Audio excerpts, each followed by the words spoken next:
Alors, vous allez sélectionner la moitié de crinière qui est à gauche du repère vertical.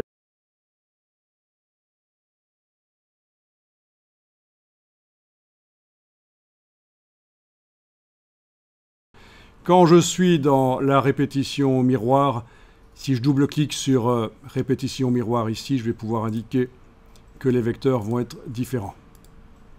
Voilà. On va peut-être voir un peu mieux chez moi que ça sélectionne.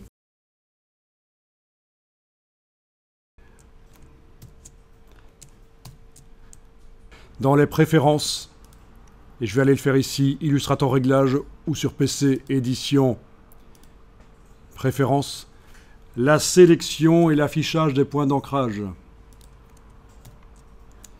Je vais aller les mettre au maximum de taille, les points d'ancrage. Ok, voilà. On les voit quand même beaucoup mieux.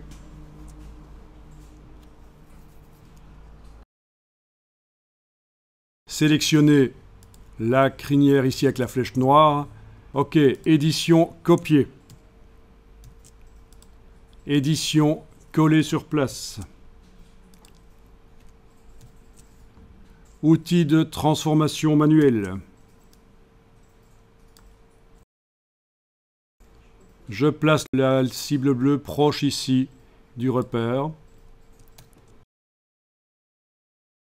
Je prends une poignée du coin avec la touche Alt et Shift. Voilà, j'agrandis. Je vais le bouger. Voilà, c'était un peu ça l'idée, c'est d'obtenir une copie de la crinière.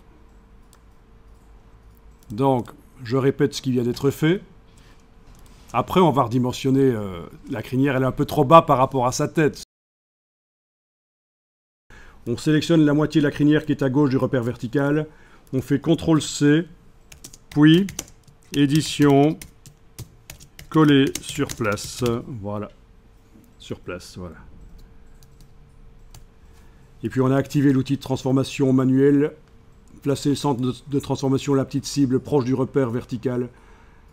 Transformer.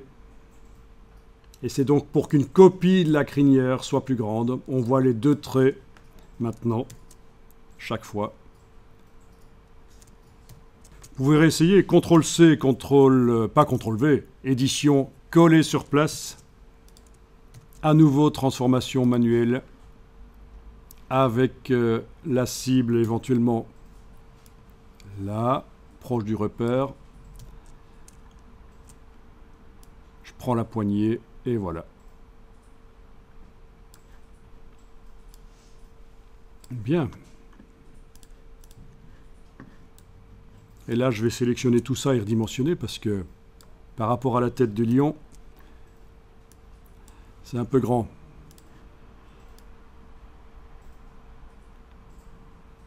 Voilà. Et j'ai même cette ligne ici qui finalement ne sert plus. Voilà.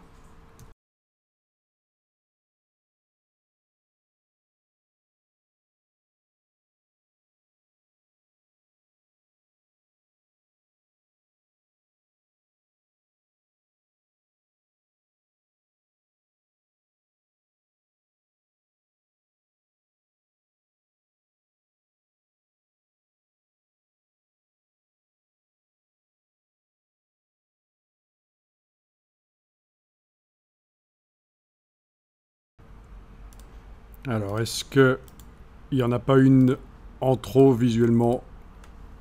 Voyons. Oui, ça c'est pas plus mal. C'est moins exubérant, mais l'autre aurait peut-être été bien, quand même. Il faut imaginer comment ça peut donner une fois que vous aurez ça sur un packaging éventuellement et que vous aurez ces lignes ici qui seront en doré, en relief, en vernis sélectif aussi. Ça peut être vernis sur fond noir, ça peut donner des choses très bien tout ça. Donc voilà. Mais encore une fois, ici, le design n'est qu'un prétexte pour apprendre Illustrator. J'improvise quelque chose pendant que je vous explique. Et voilà.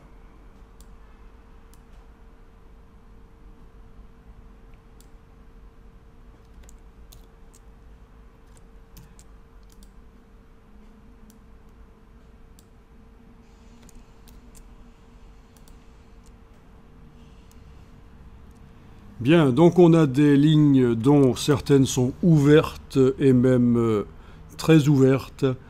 C'est très intéressant, un dessin expressif quand même avec des lignes ouvertes. Et on va pouvoir faire du remplissage par la technique de la peinture dynamique. Du remplissage de quoi? De couleurs unies ou de motifs ou de dégradés. Assez intéressant ce qui arrive là au niveau du remplissage de dessin non fermé.